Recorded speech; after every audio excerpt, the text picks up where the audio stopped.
Hi, this is Tracy Swedlow, Editor-in-Chief of Interactive TV Today, and this is Radio ITVT.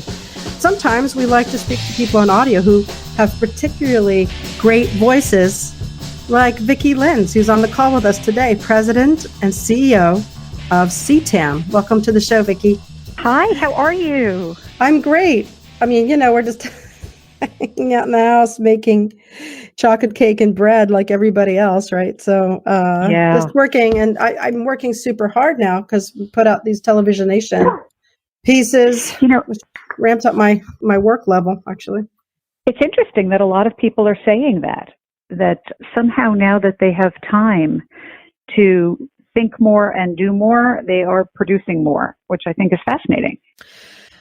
I think that is true for a lot of people. We have to actually do more because the main thing that we are doing all the time, is producing our events.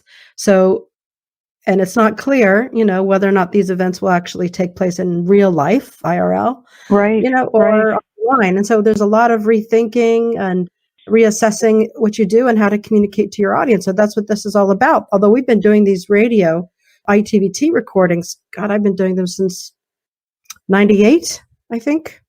Wow. Long time. But anyway, welcome to the show. We've already started. Thanks, Tracy. It's great to be talking to you. I've been listening to your Thinking Aloud series, and you've been doing that for a while too. And you really sound to me like the Terry Gross of the TV industry. You have a very calming voice, so insightful, so, welcoming. I love talking to people. I'm fascinated by picking people's brains. So it's a pleasure for me to get to sit down and just talk to this spectrum of leaders across the industry, most of whom are not on the speaking circuit, most of whom are not really public voices. And so part of the appeal is to sort of listen and learn from people you normally wouldn't have the chance to hear from. And it's fun. For everyone who's listening to our show here, you can listen and subscribe on a variety of different platforms, including Spotify, Stitcher, Apple Podcasts. There's a whole number of them. So if you go to the CTAM.com website, there is a link there, I believe, where you can find out all the different things to listen to. I think the most recent one you did was with Johnny Keeling from BBC. Yes, Johnny's the executive producer of 7 Worlds, One Planet. Very well-established, well-respected documentarian, nature documentarian, who is just full of insights and information, everything from the changing environment and ecological challenges that the world is facing to how to use technology to bring viewers closer to nature and to experience these types of documentaries differently than before. And he just really opened up and shared some of his experiences as well as his own insights and approach to trying to take viewers on a journey around the 7 continents to show us their differences and their similarities and make us view the world differently. It's such a great indulgence, or maybe it's not. It's necessary. We really need to understand that we are all in this together. But as much as I've heard that sort of tagline, we're all in this together with the animals, with nature, right? The entire planet is involved in what's going on right now, right? Everything's being affected. In fact, this reduction of pollution and things. I mean, the whole world is going to change as a result of COVID-19.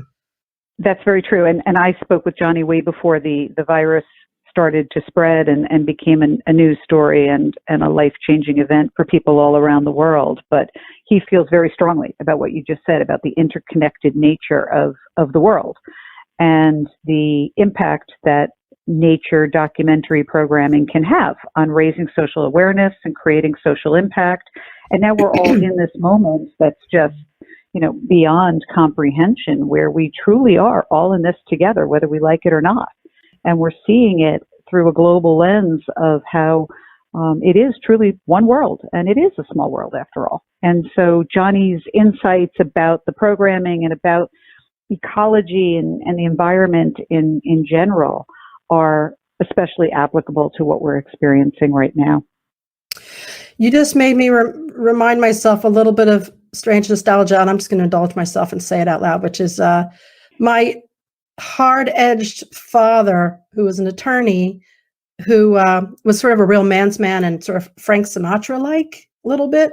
His favorite thing to do at Disneyland was to go in It's a Small World, to go on that ride.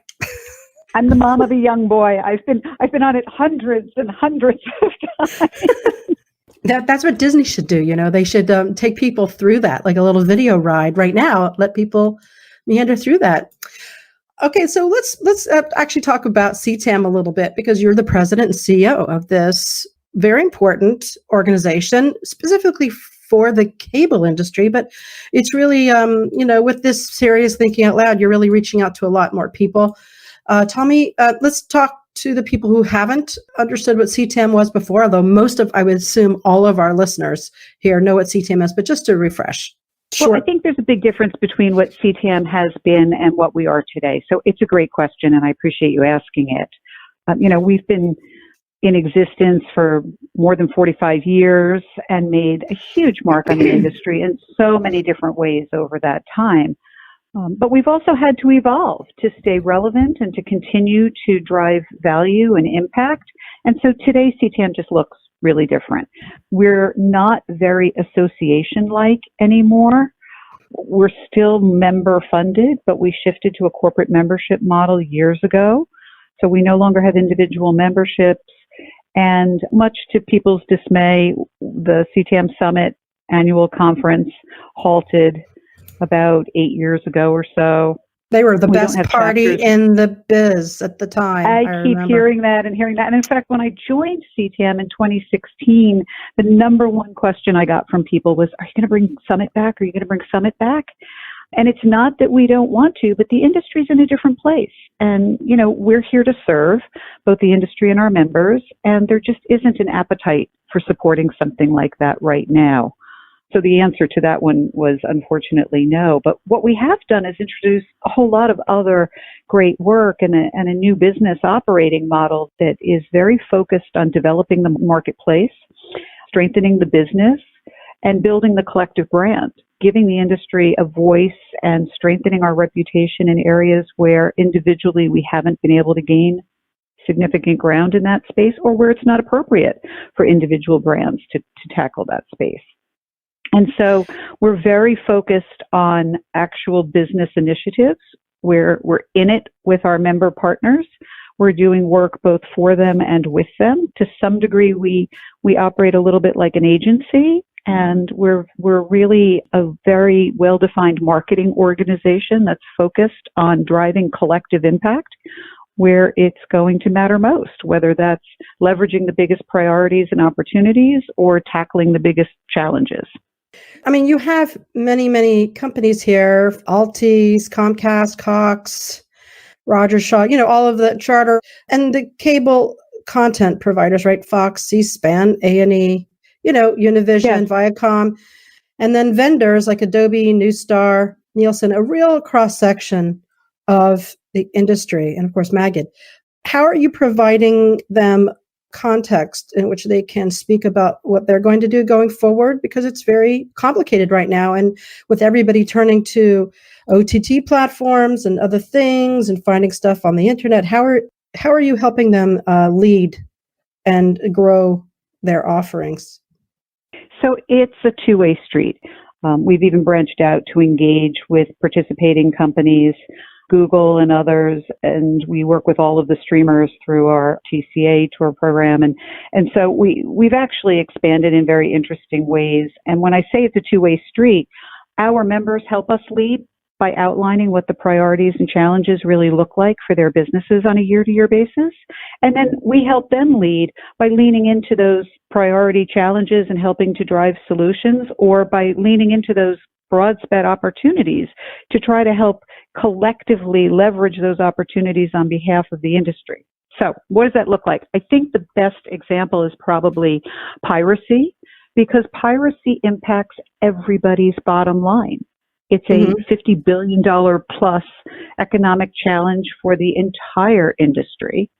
And there was a lot of really incredible work being done in the technology space, in the policy space, but no one was tackling it from a consumer perspective or from a marketplace perspective. And so that's where CTAM comes in.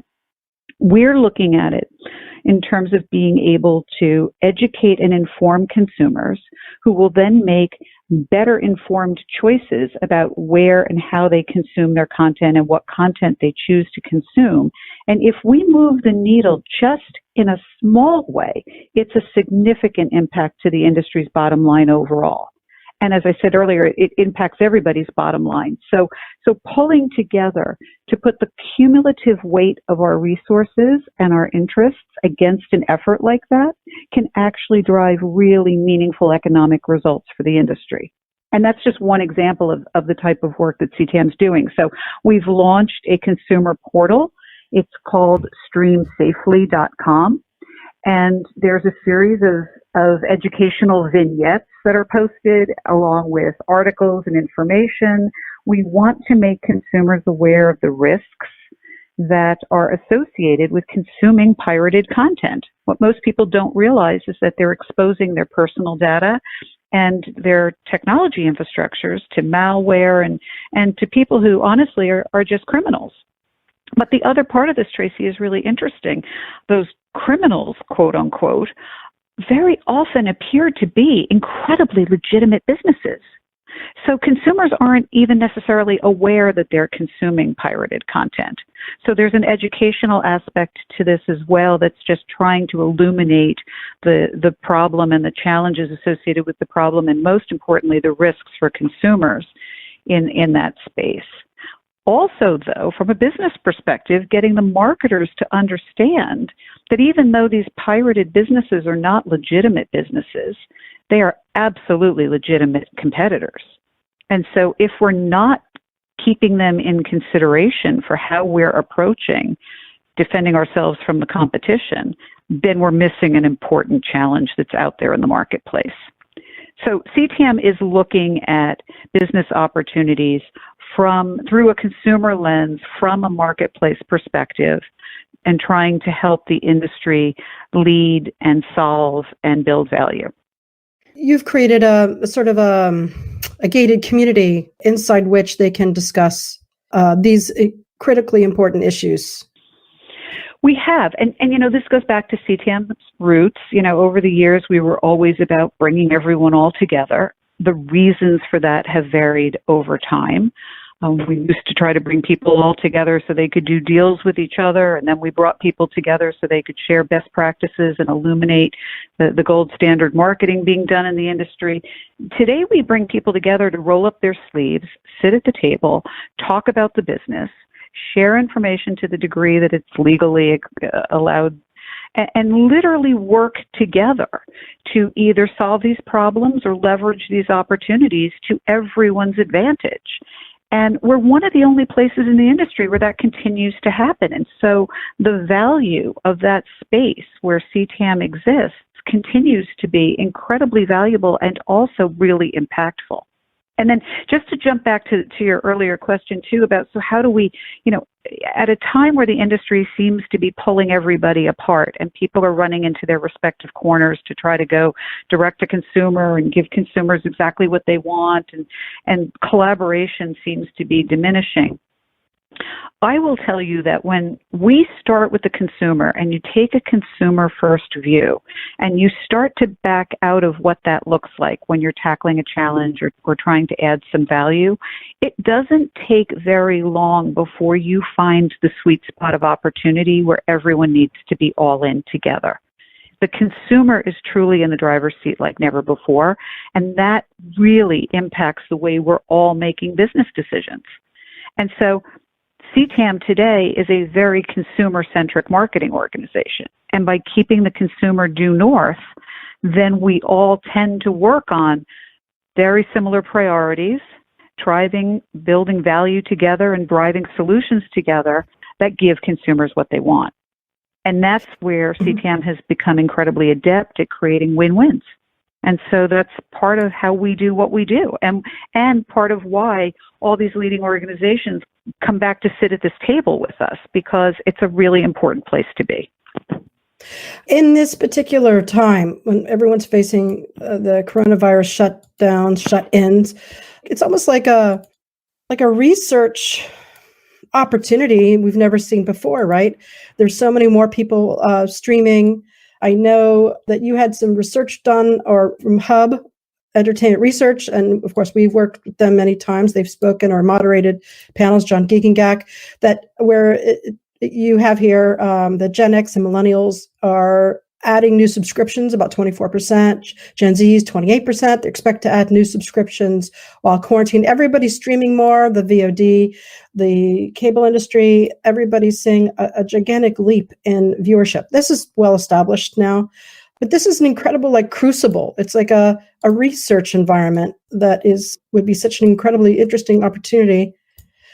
How are you able to tap in to what's happening now and feed that back to your members and having those conversations? And I know you're also interested in password sharing and the fact that there are many more children at home all day using their parents' platforms or sharing it with their friends. And I mean, it's such a big mess, but it's an interesting time to view how people are actually using TV in new ways. I asked like 3-4 different questions in there, so I hope you can. Yeah, there's a lot to unpack in there, but I want to start with the research because CTAM is really unique in that we have a very central role within the industry, which gives us an incredible 360-degree landscape view of what's going on. And, we have the leading companies in the industry in our ecosystem, and they are doing remarkable work and have tremendous insights into what's happening, not just today, but I'll talk about it in the context of what's happening today with COVID-19. We have a number of research members who have done incredible studies and ongoing studies and engaged with us early on to share perspectives, insights, ideas. And as we started to put the pieces together, we realized there was a much broader view of all of this research. And if we put all the pieces together, then the overall view that we're able to give our members is much more complete and much more informative and very specific to the opportunities and challenges that the industry is facing at hand. And so we worked with HarrisX and Hub and Magid and several of our other research members to do exactly that, to tap into their research studies. Horowitz is another one. To tap into their research studies, not only to cull out highlights, but to also formulate a narrative around what is happening within the consumer universe today that's most relevant to our members' businesses. And we've created a resource center of these research studies, of these research highlights. We've categorized them to make them both easily accessible and just naturally intuitive to our members. And so what are consumers looking for? The increased demand on networks, what type of content shifts are we seeing, and sort of big picture categories and how they apply to the industry. And then on top of that, we layered a CTAM perspective, a point of view to say, here's what we believe is going to be important in the days and weeks to come. And this is a rolling resource that continually will get updated as these member companies continue to feed us with this incredible work they're doing. And as we weave it through the information that we're getting from our members about what they're seeing in their businesses. And then CTAM is uniquely positioned to put it together in a way that formulates a much more complete perspective and view for the membership, which is of great value.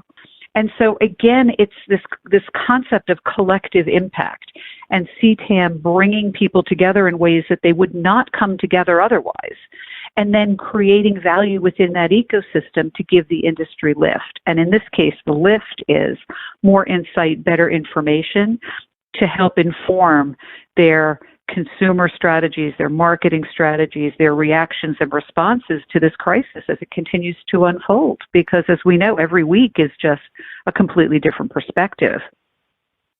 In the past, cable used to be the only way you could get online distance learning, learning universities and things like this.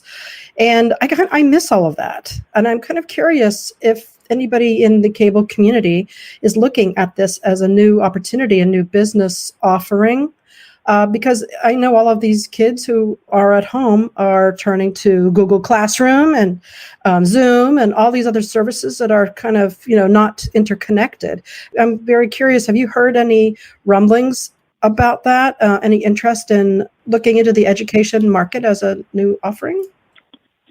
Well, as you note, the cable industry has always been a leader in the education field and in the online offerings. I think the most important perspective that I've seen through this past month or so of the crisis really starting to escalate is the importance of the consistency of providing fast, reliable internet service.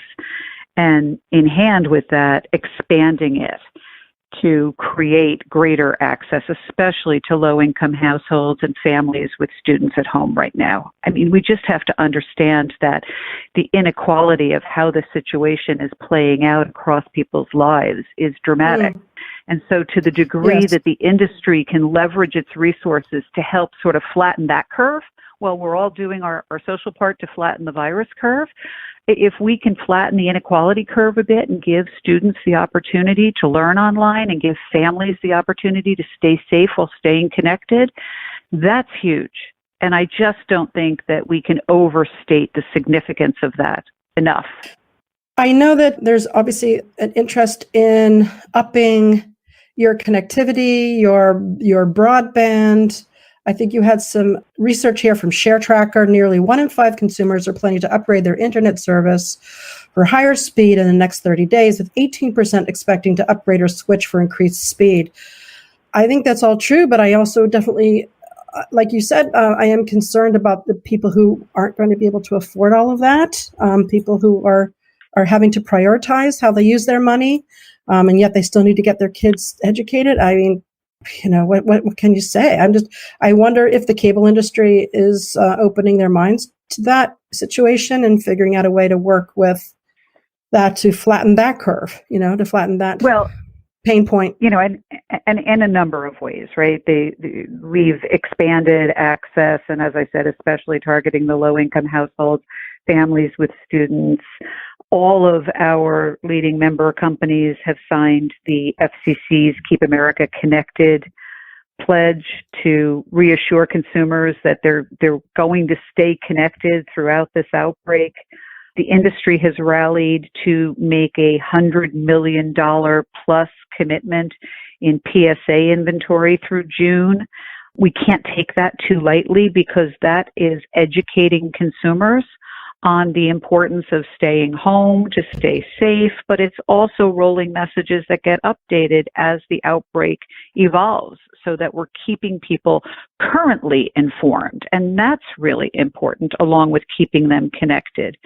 We've opened Wi-Fi hotspots. We're pausing data plans. We're doing all kinds of things to make sure that fast, reliable internet service stays consistent and expands its access as much as possible through this crisis to help as many Americans. I mean, Tracy, you know as well as I do, there are more than 17 million broadband homes and businesses who subscribe to, broadband delivered service by cable providers. That's a huge portion of the country. And so if we step up and ramp up our efforts to do even more than what we normally do for customers at this point in time, then this industry is making a huge impact to the country staying connected. And right now, I think connectivity matters more than ever from a very practical standpoint, but also from a social standpoint. When I first dialed into the call, you were chatting and you were saying how you speak to your family every Sunday. And that's become more important for that video chat that you're doing because right now you can't jump in the car and just go visit them. And so when you look at the personal challenges people are facing right now, I think that we have to understand the importance of connectivity, and the industry is doing a really impressive job of delivering that connectivity in very significant ways. I've seen this somewhere else that I'm actually visiting with my family more than I ever did. My disparate family, people live in different parts of the country. We would only get together for every several years, in a reunion. Now we're doing it every Sunday, right? And it's amazing. And if we didn't have this kind of bandwidth that we have, it wouldn't be possible. And all those symphonies that are creating, a piece, like I saw like 20, 30 musicians doing Le Bolero, all at the same time. It's amazing. It's amazing. It's amazing. I mean, personally, I feel that I am talking to individual people on the CTAM team more frequently than before.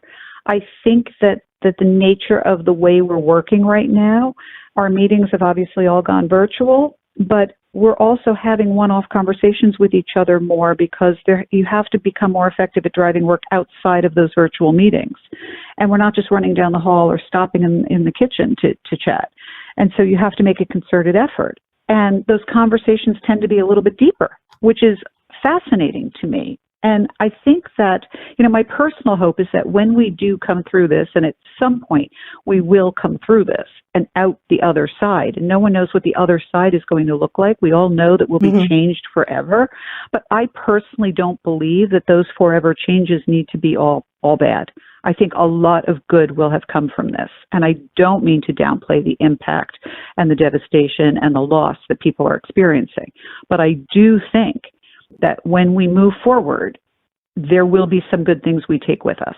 And I hope that they look like you talking to your family more and me being more directly connected to each of my employees rather than just the team as a whole. Those are good things that we should try to hold on to. Speaking of watching more or talking to other people more, do you have a sense of what are some of the programming trends that are happening out there? Have your members discussed what they're seeing? I mean, I know, of course, that the sports industry is not available, and so they're replacing that with other types of sports content. I mean, I'm asking too big of a question right now because everyone's got a different point of view, but I'm kind of curious if you've heard any insights.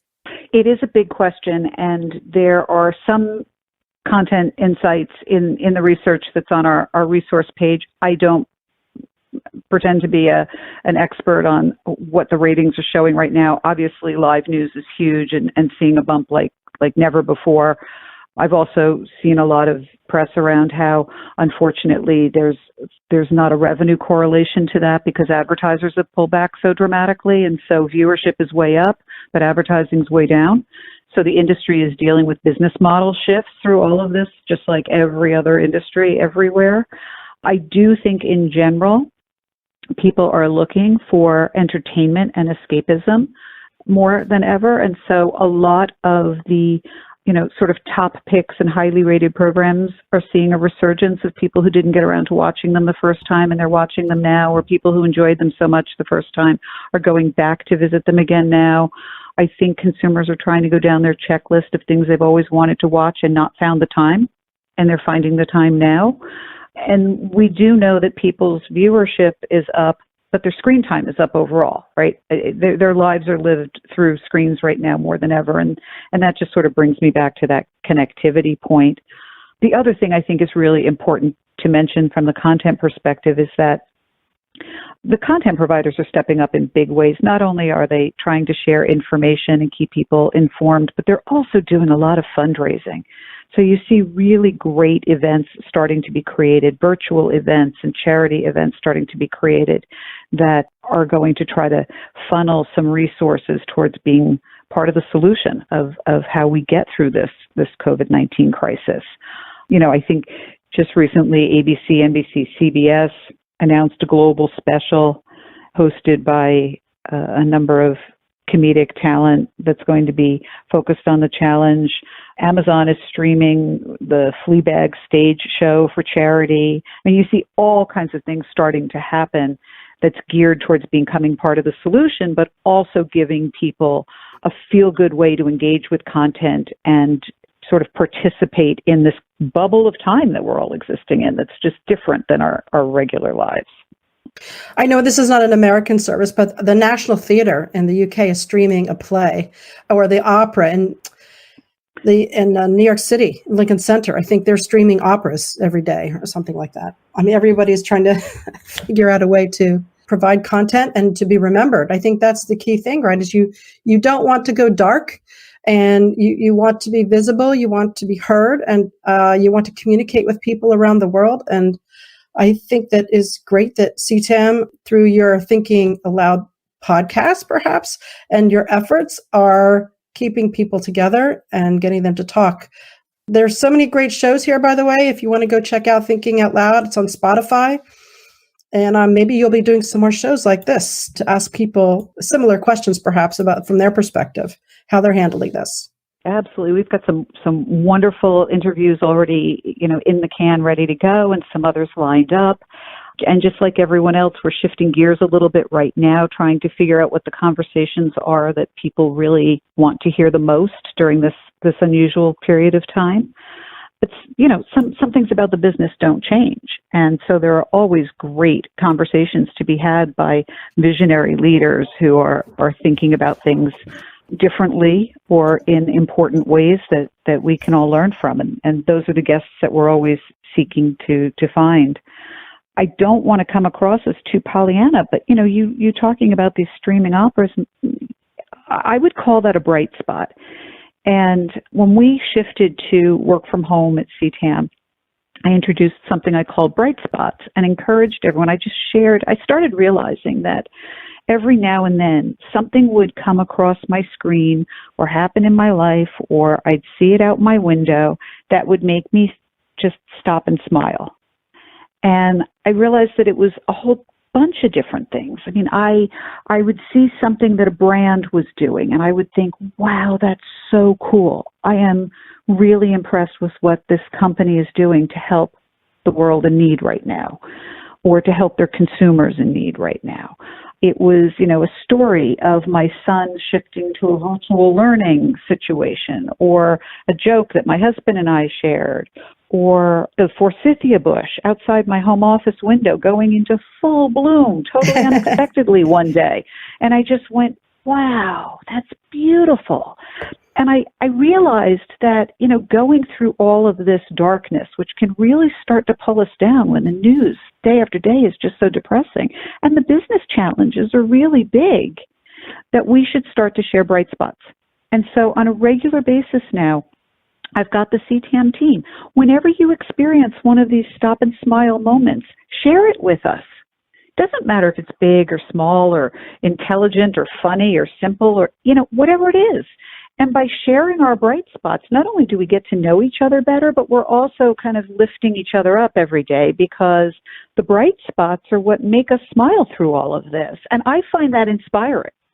And I think it helps the team to realize that, clouds have a silver lining, the sun shines through clouds. I don't want to sound Pollyanna, but the way teams work together often dictates the effectiveness of those teams. And I'm really proud to sit with a team of people who are as talented and committed and focused as CTAM is in continuing to drive collective impact during a really challenging time. And that's both within our team and with our members and within our ecosystem.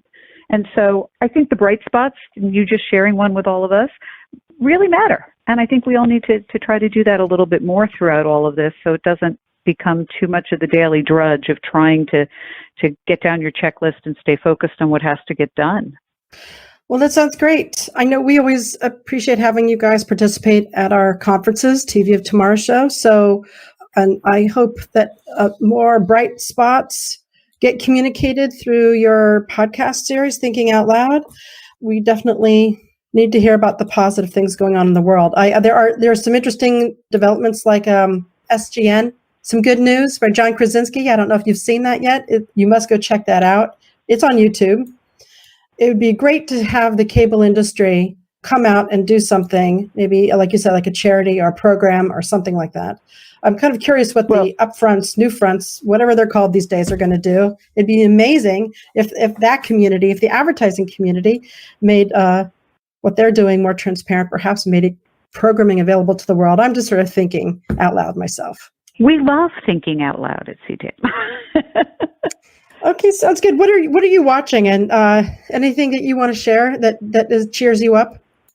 Actually, I've been watching a lot more content with my son, who's 13, because obviously we're all home together. And so I have revisited some fabulous, older movies that I hadn't seen for a while that he's become interested in. But he's also really into sketch comedy. And there are lots of comedians on YouTube who he has ferreted out. And he's got us watching a lot of laughter-inducing fluff right now, which is a wonderful escape for the family. And then a lot of his favorite YouTubers are in the innovation space, scientists and techies and creators, makers.